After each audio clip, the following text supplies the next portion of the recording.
Salut à tous, j'espère que vous allez bien. Donc, petite vidéo mise à jour sur le Bitcoin et l'Ethereum. Avant de commencer, comme à chaque fois, je tiens à remercier la communauté. Merci énormément pour votre temps, like, commentaire, partage. Si vous n'êtes pas abonné, n'hésitez pas à le faire, ça me ferait vraiment plaisir et ça aiderait énormément la chaîne. Vous pouvez aussi me suivre sur Twitter et sur Twitch pour ne pas louper mes prochains lives. Voilà, donc sans plus tarder, on va attaquer la vidéo. Let's go.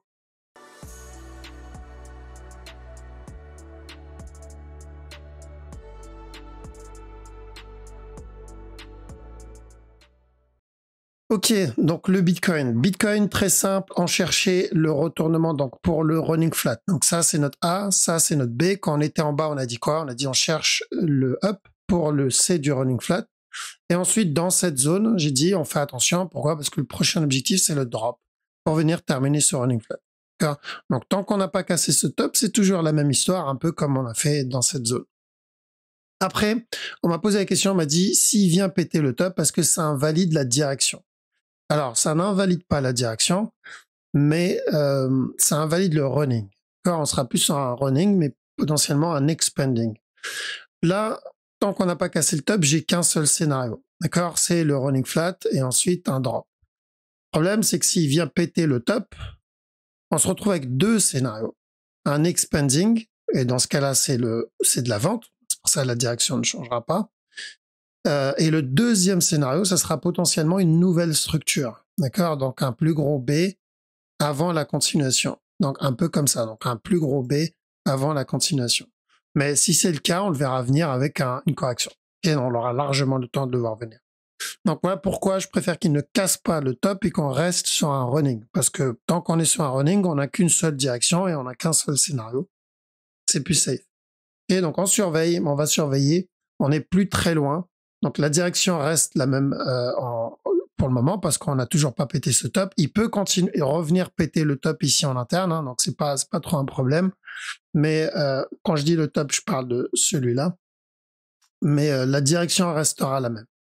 Et une fois ce top-là, donc si il vient péter le top, on ira pour le potentiel expanding ou nouvelle structure. Mais pour le moment, on reste sur toujours le même scénario qui est le running flat. D'accord? On a eu ce gros mouvement là il y a quelques heures. Donc ça, c'est dû à la news qu'on a aujourd'hui. Je sais, il y en a qui ont tenté le petit régular ici. Donc ceux qui ont tenté le régular là-dedans, que ça soit ici ou sur ATH, c'est une bonne zone pour prendre des profits à cause du H4, à cause de la structure H4. Et on sort jamais à 100% au cas où il invalide le running, il vient péter le top et il continue son up. D'accord? Voilà pourquoi si je sors entièrement et qu'il continue à monter et il m'invalide, il peut très bien valider le running, j'ai pas envie de me retrouver hors du trade si je suis déjà dedans.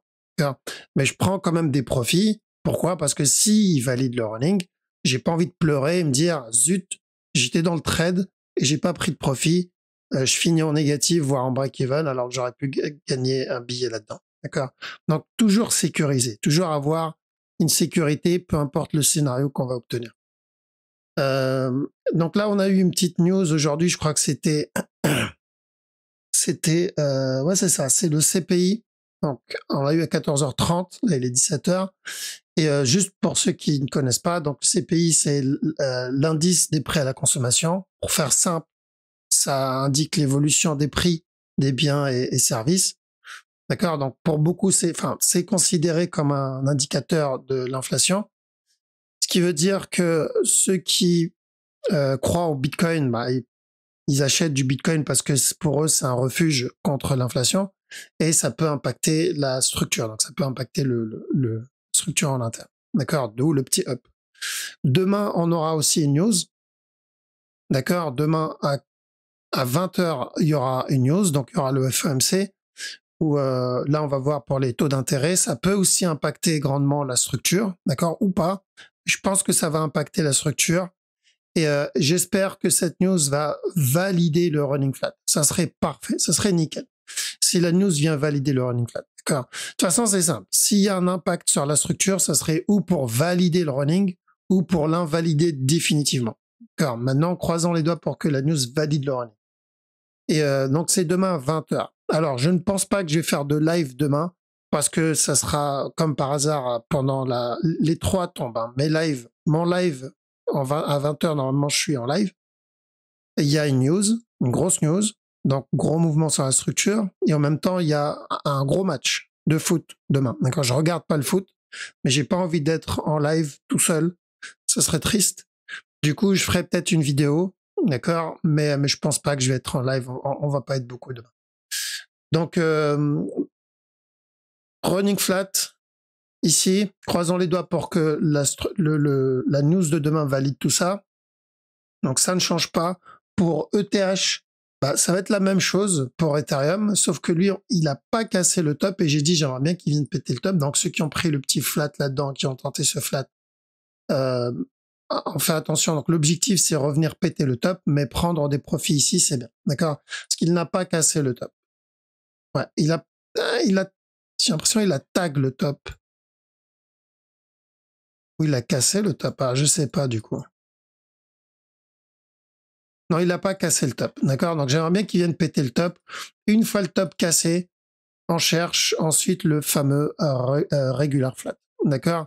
Donc, c'est différent d'un running flat parce que un running flat, c'est qu'une direction. D'accord? J'ai qu'une seule direction.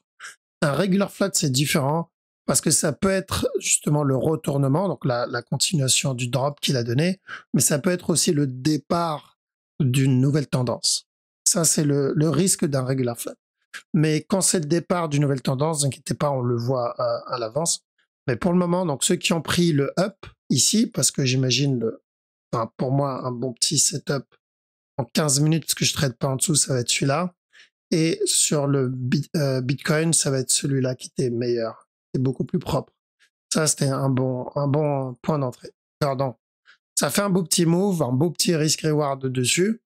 Et on protège le trade, d'accord? Parce qu'on n'est plus très loin de l'objectif, on n'est plus très loin de la cassure de ce top, et ensuite le drop. Parce qu'on oublie vite fait, mais rappelez-vous l'analyse de ETH, c'était le B. Une fois le B terminé, tant que le bas ici n'est pas cassé, objectif c'est revenir tester le top avant le retournement. Alors l'objectif est le même, ça a juste mis beaucoup de temps, mais la direction elle est en train de se valider, même si on aurait préféré que ça soit beaucoup plus agressif que ça. Et BNB aussi, donc on avait dit de chercher un running, d'accord, donc ou une grosse correction, sinon c'est un expanding, pardon, pour revenir tester le bas. Donc on a bien cassé ce bas là, mais on n'a pas cassé ce bas, d'accord. Donc j'aimerais bien qu'ils reviennent péter le bas une bonne fois pour toutes. Là, j'ai pas spécialement de raison de rentrer ni à l'achat ni à la vente. Il y avait un petit buy setup ici, mais ça ne valait pas le coup parce qu'il y avait toujours le risque de l'expanding. Donc l'expanding est toujours bon. Jusqu'à preuve du contraire, je resterai avec la même direction. D'accord? Je ferai attention à la cassure de ce bas-là. Ok, on a fait le tour. Je pense que c'est bon pour aujourd'hui. Du coup, je vous dis à demain. Si c'est pas en live, ça sera probablement en vidéo. D'accord? Prenez soin de vous. Je vous dis à la prochaine. Ciao.